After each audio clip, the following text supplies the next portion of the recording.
IPL-യുമായി ബന്ധപ്പെട്ട് ഇന്ന് പുറത്തു വന്ന 8 ന്യൂസാണ് നമ്മൾ ഇന്നത്തെ വീഡിയോയിൽ നോക്കുന്നത്. അപ്പോൾ അടുത്ത IPL-ൽ നിങ്ങൾ സപ്പോർട്ട് ചെയ്യുന്ന ടീം ഏതാണെങ്കിൽ താഴെ ഒന്ന് കമന്റ് ചെയ്യുക. ആദ്യത്തെ ഒരു അപ്ഡേറ്റ് IPL-ലും PSL-യുമായി ബന്ധപ്പെട്ടതാണ്. ചാമ്പ്യൻസ് ട്രോഫി ഇപ്രാവശ്യം നടക്കുന്നത് ഫെബ്രുവരിയിലാണ്. ഈ സമയത്താണ് PSL നടക്കാറ്.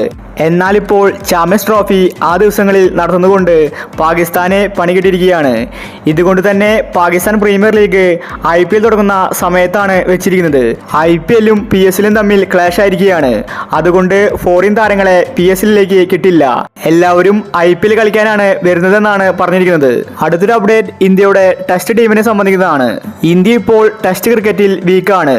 ഇന്ത്യൻ ടീമിൽ മാറ്റങ്ങൾ വരാൻ പോവുകയാണ്. ഇന്ത്യയുടെ സീനിയർ താരങ്ങളെ ടെസ്റ്റ് ക്രിക്കറ്റിൽ നിന്ന് ഒഴിവാക്കുമെന്ന റിപ്പോർട്ടാണ് വന്നിരിക്കുന്നത്. 2025-ൽ പുതിയൊരു ടെസ്റ്റ് ടീമിനെ ആയിരിക്കും നമുക്ക് കാണാൻ സാധിക്കുന്നത്. ക്യാപ്റ്റൻ അടക്കം എല്ലാവരും മാറുകയാണ്. കോഹ്ലി, രോഹിത് ശർമ്മ വരെ ടെസ്റ്റിൽ നിന്ന് പുറത്താക്കിയേക്കും. ജസ്പ്രീത് ബുംറയായിരിക്കും ഇന്ത്യയുടെ ക്യാപ്റ്റൻ. ചാമ്പ്യൻഷിപ്പിൽ നിന്ന് ഇന്ത്യ പുറത്താവാൻ നിൽക്കുകയാണ്. അതുകൊണ്ടാണ് ഇപ്പോൾ BCCI ടെസ്റ്റ് ക്രിക്കറ്റിൽ മാറ്റങ്ങൾ കൊണ്ടുവന്നിരിക്കുന്നത്. സഞ്ജുവിനെ പോലുള്ള യുവതാരങ്ങൾ ടെസ്റ്റ് ക്രിക്കറ്റിലേക്ക് തിരിച്ചു വരികയാണ്. അടുത്തൊരു അപ്ഡേറ്റ് RCB ടീമിനെ സംബന്ധിക്കുന്നതാണ്. RCB ഇതുവരെ കപ്പ് നേടിയിട്ടില്ലെങ്കിലും RCBക്ക് ഒരു ബ്രാൻഡ് പവർ ഉണ്ട്. അത് കോഹ്ലി കാരണമാണ്. കോഹ്ലി ഇപ്പോൾ കരിയറിന്റെ അവസാന ഘട്ടത്തിലാണ്. കോഹ്ലി വിരമിച്ചാൽ RCB എന്ത് ചെയ്യും? ഇപ്പോഴത്തെ RCB കോഹ്ലിക്ക് പകരക്കാരനെ കണ്ടെത്തുകയാണ്. വരാൻ പോകുന്ന മെഗാ ഓപ്ഷനിൽ കോഹ്ലിക്ക് പകരമായി ഒരു പുതിയ താരത്തെ ടീമിലേക്ക് കൊണ്ടുവരുമെന്നാണ് റിപ്പോർട്ട്. അതുകൊണ്ട് തന്നെ കോഹ്ലി ഇനി അധിക നാള് RCBയിൽ കളിക്കില്ല. വരാൻ പോകുന്ന 3 വർഷത്തിനുള്ളിൽ കോഹ്ലി RCBയിൽ നിന്ന് വിരമിക്കും.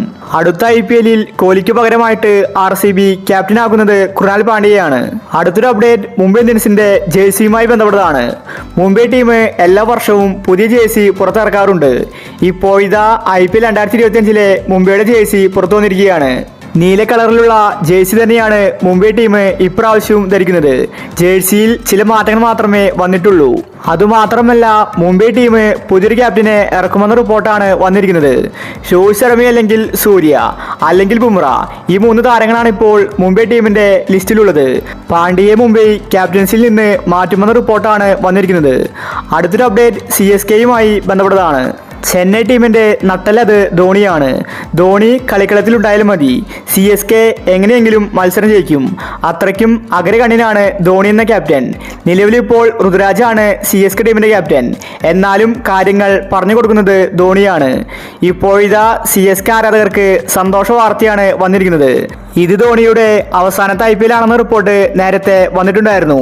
എന്നാൽ ഇപ്പോൾ ധോണി തന്നെ ആ സർപ്രൈസ് വ്യക്തമാക്കിയിരിക്കുകയാണ്. വരാൻ പോകുന്ന 2-3 വർഷം ധോണി CSK ടീമിൽ കളിക്കുമെന്നാണ് അറിയിച്ചിരിക്കുന്നത്. ധോണി ഉടനെ ഒന്നും CSK ടീമിൽ നിന്ന് പടിയിറങ്ങുന്നില്ല. അടുത്തൊരു അപ്ഡേറ്റ് രാഹുലിന്റെ ട്രേഡുമായി ബന്ധപ്പെട്ടതാണ്. രാഹുലിനെ 14 കോടിക്കാണ് ഡൽഹി ടീം ലേലത്തിൽ വാങ്ങിയത്. ഇപ്പോഴിതാ രാഹുലിനെ ട്രേഡുമായി രംഗത്ത് വന്നിരിക്കുകയാണ് RCBക്ക് രാഹുലിനെ ആവശ്യമാണ്. അവർക്ക് ഒരു കീപ്പറും അതുപോലെ തന്നെ ക്യാപ്റ്റനുമായിട്ട് രാഹുൽ സൂട്ടാവും. RCB മാനേജ്മെന്റ് ആണ് രാഹുലിന് വേണ്ടി ട്രേഡിംഗ് ആരംഭിച്ചിരിക്കുന്നത്. അടുത്ത IPL വരെ ട്രേഡ് വിൻഡോ ഓപ്പൺ ആണ്. അതിനുള്ളിൽ RCB രാഹുലിനെ ട്രേഡ് ചെയ്യുമെന്ന റിപ്പോർട്ടാണ് വന്നിരിക്കുന്നത്. രാഹുൽ വന്നാൽ രാഹുലും കോഹ്ലിയുമായിരിക്കും RCBയുടെ ഓപ്പണേഴ്സ്. അടുത്തൊരു അപ്ഡേറ്റ് ശ്രീശാന്തുമായി ബന്ധപ്പെട്ടതാണ്. ശ്രീശാന്ത് ക്രിക്കറ്റിൽ നിന്ന് വിരമിച്ചു, അതുപോലെ IPL നിന്നും. അവസാനമായിട്ട് ശ്രീശാന്ത് IPL കളിക്കാൻ ശ്രമിച്ചുവെങ്കിലും ലേലത്തിൽ ആരും തന്നെ ശ്രീശാന്തിനെ എടുത്തില്ല. ഇപ്പോഴത്തെ ശ്രീശാന്ത് IPL 2025-ലേക്ക് വരാൻ പോവുകയാണ്. ഇപ്രാവശ്യം പ്ലെയർ ആയിട്ടല്ല, ഒരു ടീമിന്റെ ബൗളിംഗ് കോച്ചായിട്ടാണ് ശ്രീശാന്ത് വരുന്നത്. ഏതാണ് ആ ടീമെന്ന് വ്യക്തമല്ല. ശ്രീശാന്ത് ഏറ്റവും കൂടുതൽ കളിച്ചിട്ടുള്ളത് രാജസ്ഥാനിലാണ്. രാജസ്ഥാന്റെ ബൗളിംഗ് കോച്ചായിട്ട് ശ്രീശാന്ത് വരാനും സാധ്യതയുണ്ട്. അല്ലെങ്കിൽ മറ്റേതെങ്കിലും ഒരു ടീമിൽ ബൗളിംഗ് കോച്ചായിട്ട് ശ്രീശാന്ത് IPL 2025-ലേക്ക് വരുമെന്ന റിപ്പോർട്ടാണ് വന്നിരിക്കുന്നത്. അവസാനത്തെ അപ്ഡേറ്റ് സഞ്ജു സാംസണുമായി ബന്ധപ്പെട്ടതാണ്. രാജസ്ഥാന്റെ എല്ലാം സഞ്ജു തന്നെയായിരുന്നു. സഞ്ജു രാജസ്ഥാനിലായിട്ട് ഒരുപാട് കാലമായി. നിലവിൽ രാജസ്ഥാന്റെ ക്യാപ്റ്റൻ സഞ്ജു തന്നെയാണ്. പക്ഷേ രാജസ്ഥാന് ഇതുവരെ കപ്പ് നേടാൻ സാധിച്ചിട്ടില്ല. IPL-ന്റെ ആദ്യ ഘട്ടത്തിൽ മാത്രമാണ് രാജസ്ഥാൻ ഒരു കപ്പ് നേടിയിട്ടുള്ളത്. ഇപ്പോഴത്തെ സഞ്ജു രാജസ്ഥാൻ ടീമിൽ നിന്ന് പുറത്താകുമെന്ന റിപ്പോർട്ടാണ് വന്നിരിക്കുന്നത്.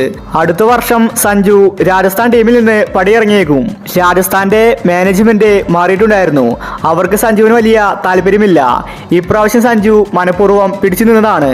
അടുത്ത വർഷം സഞ്ജു രാജസ്ഥാൻ ടീം വിട്ടേക്കുമെന്ന റിപ്പോർട്ടാണ് പുറത്തു വരുന്നത്. അപ്പോൾ ഇതുപോലത്തെ IPL ന്യൂസിന് വേണ്ടി ചാനൽ മറക്കാതെ സബ്സ്ക്രൈബ് ചെയ്യൂ.